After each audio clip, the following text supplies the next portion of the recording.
Last month, we reported that 90-day fiancé alum Andrew Kenton was auctioning a ring. Not just any ring.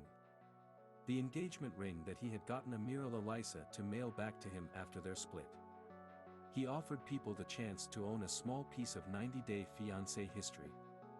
Also, a piece of jewelry. The bids trickled in. Now, he has sold the ring. Selling a piece of jewelry does not always guarantee a profit. Not even when you have been on reality TV. TMZ reports that Andrew Kenton had the ring on the market for 10 days before he found a buyer. Andrew reportedly found the buyer on eBay. He had received at least 24 bids on the piece of jewelry. It is unclear if the buyer was a fan of the show or simply in the market for bling. Andrew raked in a reported $2,250 for the diamond ring, which is set in gold. The reality TV alum wished the new owner the best and is glad to have this closure. Presumably, he is also glad to have the cash. However, in 2019, Andrew had the ring appraised. The estimated value was $7,300 at the time. We're not exactly in the jewelry trade. Or the math trade. But it sounds like he took a loss.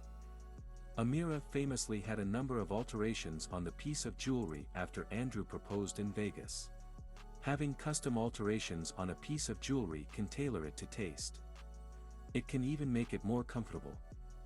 Of course, it can also drastically impact the item's value. Given how quickly Andrew found a buyer, it may be that he was more eager for closure than for maximum profit. Lest we forget, Andrew and Amira first met online. Andrew is from California. Amira is from France. Despite the distance, sparks flew. The two met up in Meetspace for the first time in 2018. On that Vegas vacay, he proposed. Please like and subscribe to my channel, and don't forget to click on the bell icon to get new video updates. Amira said yes. Naturally, the next step for the two of them was to begin the K-1 visa process.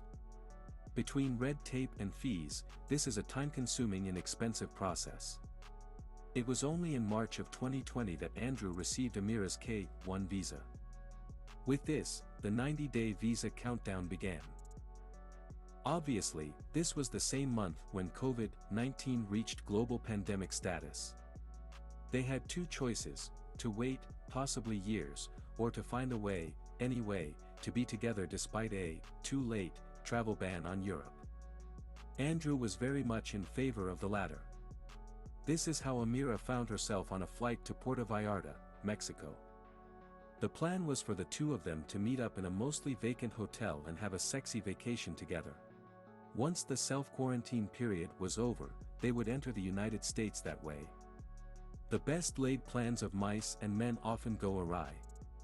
And so did this one. Authorities in Mexico detained Amira, seemingly without explanation. They deported her to Europe. 90-day fiancé viewers watched with fascination and bewilderment as Andrew enjoyed a solo vacation without her at the hotel. With Mexico off the table, for Amira, Andrew concocted a new plan. This time, she would travel to Serbia for the self-quarantine period. On top of the pandemic, Amira found herself in a hotbed of brave protests and civil unrest. At this point, Amira was kind of losing her mind from stress. She also had very reasonable doubts about how much Andrew truly loved her. After all, he was asking her to go through all of this alone while he enjoyed regular comforts. Is that how her future husband should act? Andrew gave her an ultimatum before her scheduled flight. She did not get on it. Then, at the tell-all, Amira revealed that Andrew had asked her to mail him her rings. It apparently took some bribery on his part for her to agree. What an ugly mess. But mostly, what a very sad thing. It is possible that, without the pandemic, Amira and Andrew might have married and been very happy together. But it seems more likely that they simply dodged a bullet. This disaster spared them from a probable, nasty divorce.